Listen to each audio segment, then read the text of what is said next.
जिल्हा परिषद निवडणुकीत युती होवो किंवा न होवो, शिवसैनिक भगवा फडकवण्यासाठी तयार असल्याचं वक्तव्य खासदार नरेश म्हस्के यांनी शिवसंवाद मेळाव्यामध्ये केलेलं आहे.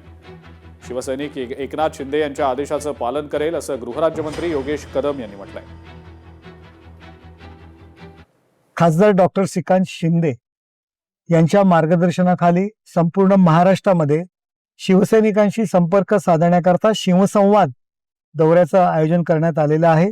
आज शहापूर विधानसभा आणि मुरबाड विधानसभा मतदारसंघातील पदाधिकारी आणि कार्यकर्त्यांची मेळावा आयोजित करण्यात आला होता. येणारी ठाणे जिल्हा परिषद निवडणूक या ठिकाणी युती हो अगर ना हो, शिवसैनिक लढण्याकरता तयार आहे आणि भगवा फडकवण्याकरता तयार आहे, याचीच बांधणी म्हणून हा शिवसेनेचा शिवसंवाद दौरा होता. डॉक्टर श्रीकांत शिंदे साहेबांच्या नेतृत्वाखाली महाराष्ट्रामधील विधानसभा निहाय शिवसेनेचे सध्या संवाद दौरे चालू आहेत. ठाणे जिल्ह्यामध्ये देखील असाच एक दौरा आज आयोजित केला गेलेला आहे.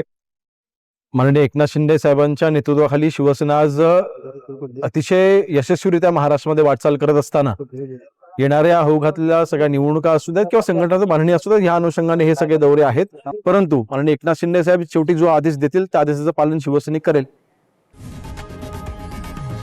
लोकशाही मराठी ऐका, पहा, जागरूक रहा.